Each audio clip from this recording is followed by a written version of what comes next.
Você acredita em reencarnação? Não, Não? não. Por quê?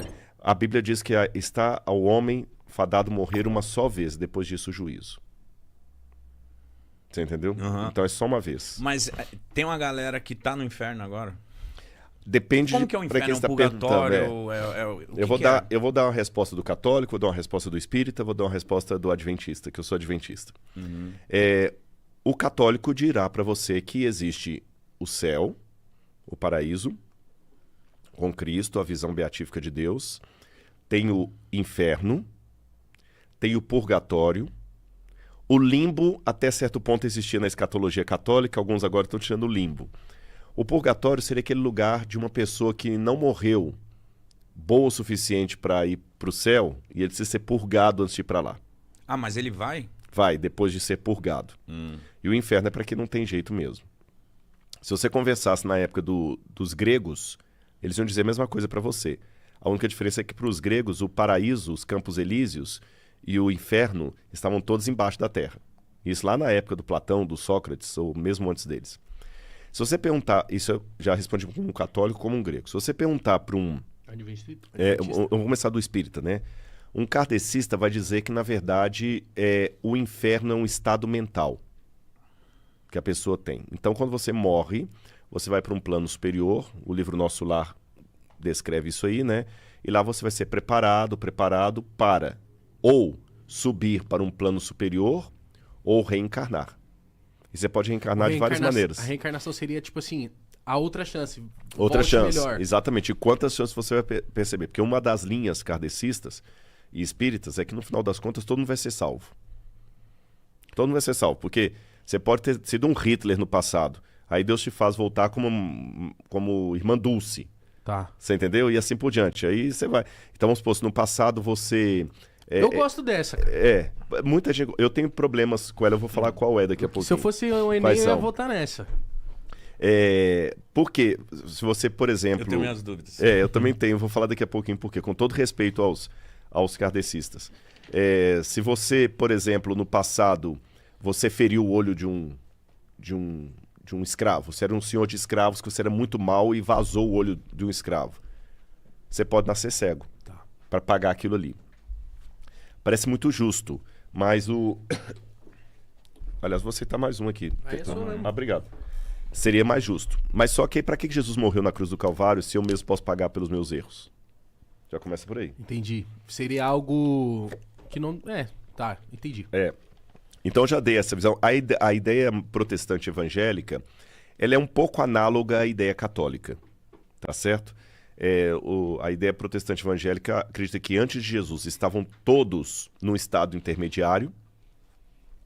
Alguns acreditam que até hoje estão no estado intermediário e que na volta de Jesus só que vão para o céu definitivo. Um estado intermediário onde as almas estão ali até depois irem para um plano superior. E é lógico, na versão protestante evangélica, nem todo mundo vai ser salvo. Outros vão pro inferno e já estão sofrendo desde agora. Então, Inferno eterno. Quando eu ia pra igreja novinho, e aí eu via as pessoas falando comigo e tal, e eu falava assim, caramba, mas é muito fácil ir pro inferno. É muito fácil, levando a vida que eu levo aqui, é muito fácil eu ir pro inferno. E aí eu ficava tipo assim, eu tô fadado a ir pro inferno, então, porque eu não posso Mas ali sozinho no meu quarto, dar uma brincada, não posso fazer nada. Aí eu ficava tipo assim, caramba, será que pra eu... Porque, tipo assim, o maior medo da minha vida é morrer. E aí eu falo assim, não, beleza. Se o paraíso existe, eu quero ir pra lá. Mas será que pra isso eu tenho que ser um imaculado? Eu tenho que ser um imaculado? Não, você tem que aceitar Cristo como seu salvador pessoal. Sim. Deixa eu responder a visão adventista. Claro, Eu vou te dar essa pergunta sua, acho que ela é muito importante, porque o que você está perguntando, eu tenho certeza que tem uma galera perguntando aí agora. Com certeza. Tem muita gente assim, pô, eu até amo Deus, mas o caminho para lá é tão complicado que eu prefiro ficar aqui. Então, eu quero repetir essa pergunta, porque talvez a pergunta mais importante da noite foi essa que você fez aí.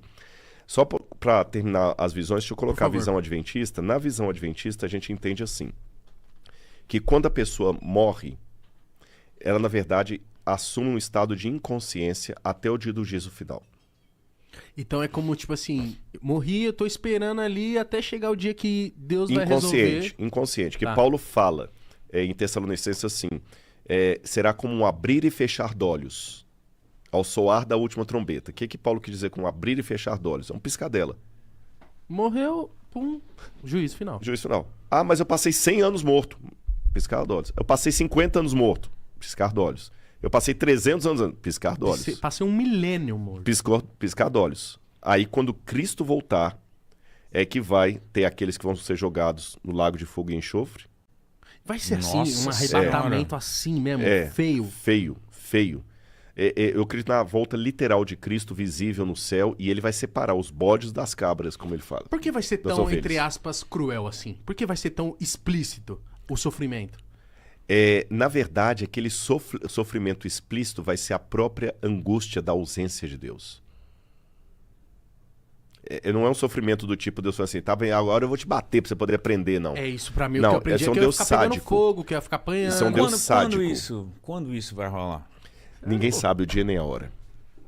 Mas tem gente que fala que tá perto. A Bíblia, Tem sinais. a Bíblia sempre dá a ideia da proximidade da volta de Jesus. Tem algum acontecimento que precede o juízo final pra gente ficar atento? Tem. Só que a gente não pode ficar atento aos acontecimentos para tomar decisão por 2 razões. 3. Quais? Primeira delas, você pode morrer a qualquer momento.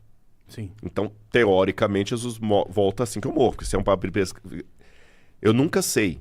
Repito, não coloquei na minha agenda morrer hoje. Sim. Mas eu nunca sei se esse é o último podcast que eu vou participar. Tá. Para morrer, basta estar vivo. Então, Exato. o primeiro ponto é esse.